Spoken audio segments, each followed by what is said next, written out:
I still remember the way my family looked at me when I told them I was leaving my secure job at the biotech firm to pursue quantum biology. It was like watching a slow-motion train wreck. The shock, the disbelief, the barely concealed sneer that said I was delusional, that I was a fool chasing shadows. They called it ridiculous, impossible, even embarrassing. My father shook his head, my mother's lips pressed into a thin line, and my siblings just laughed like I was some kind of joke. They told me I'd fail, that I was wasting my life chasing a pipe dream, that I was a disgrace to the family. And I felt it. Every word, every dismissive remark. It cut deep, like a jagged wound that wouldn't heal. But I also felt something else, something fierce and unbreakable. I knew in my bones that I was onto something real, something that could change everything. I was tired of playing it safe, tired of their doubts and their mockery. I'd been dismissed once for exposing unethical human trials, thrown out of my comfort zone, and yet I refused to let their words define me. Instead, I turned inward, immersing myself in the most radical, controversial frontier I could find, quantum biology. They mocked it as sci-fi nonsense, but I saw beyond the skepticism. I saw potential. The journey was brutal. Years of isolation, ridicule, and endless setbacks. There were nights I questioned everything. Nights I thought about giving up, about crawling back and swallowing my pride. But I couldn't, because every breakthrough, every small win, proved them wrong. Slowly, I developed a quantum-based cancer detection technology that was faster, more accurate, and non-invasive. It was a miracle, something that could save millions. I watched as my work drew quiet admiration from the scientific community, then explosive recognition.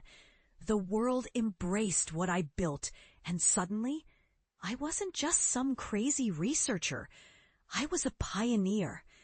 Now, after all that toil and sacrifice, I was returning home, not just as a scientist, but as someone who had proven what's possible when you refuse to bow to doubt. I drove through that familiar town, the landscape once barren and neglected, now teeming with life. My project had transformed dry, dead lands into lush, thriving ecosystems, reversing decades of damage, something no one believed possible. My success wasn't just in the laboratory. It was in the earth, the water, the air I helped heal. I'd become the embodiment of resilience, of hope, of the impossible made real. And it was time for my family to see it. The day I arrived, I parked the car in front of the house, heart pounding. I stepped out, feeling that strange mix of nerves and pride.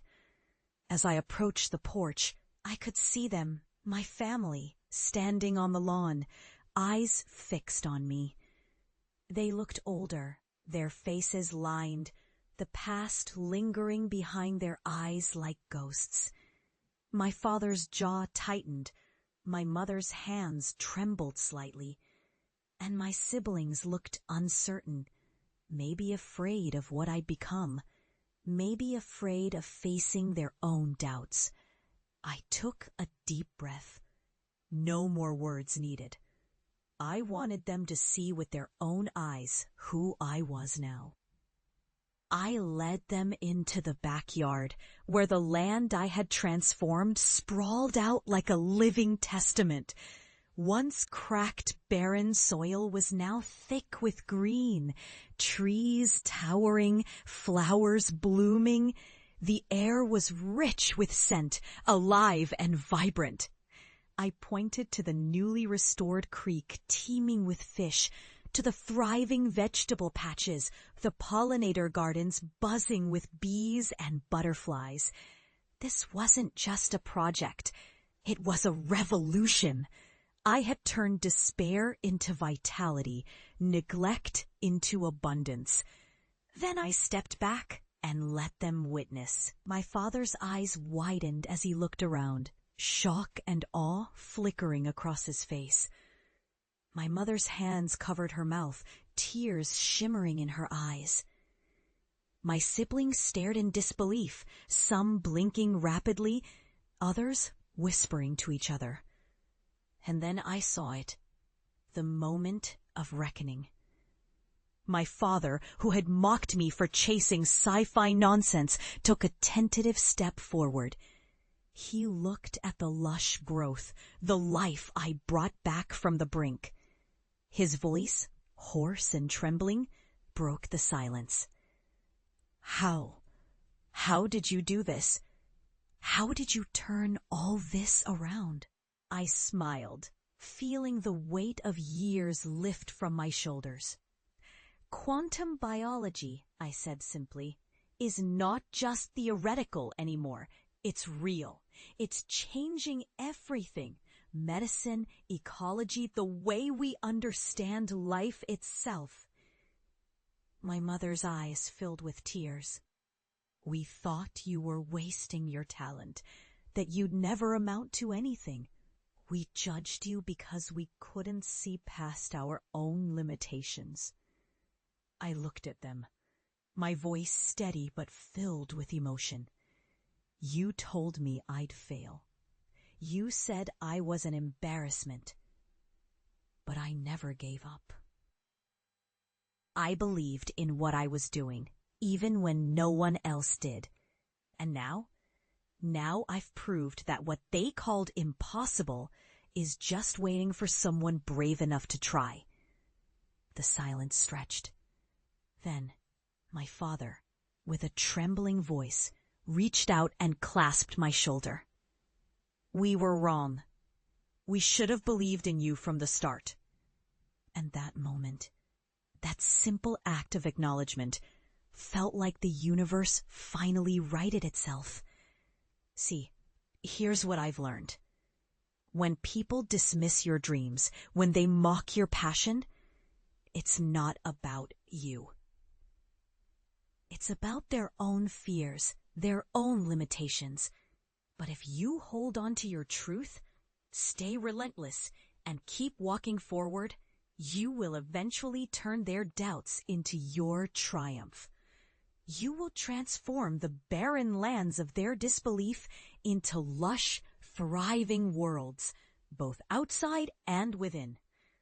Today, standing here with my family witnessing what I've built, I realize that success isn't just about breakthroughs in science. It's about breaking free from the chains of others' judgments. It's about proving that what's ridiculed can become revolutionary. It's about turning rejection into redemption. And as I look into their eyes, I see not just regret or shame, but a chance for all of us to start anew. Because the greatest miracle isn't just in the work I've done, it's in the healing of these broken bonds and the awakening of belief.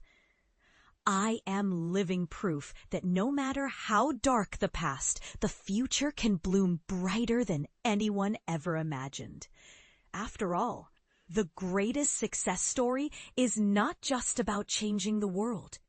It's about changing ourselves, and in doing so, inspiring others to do the same.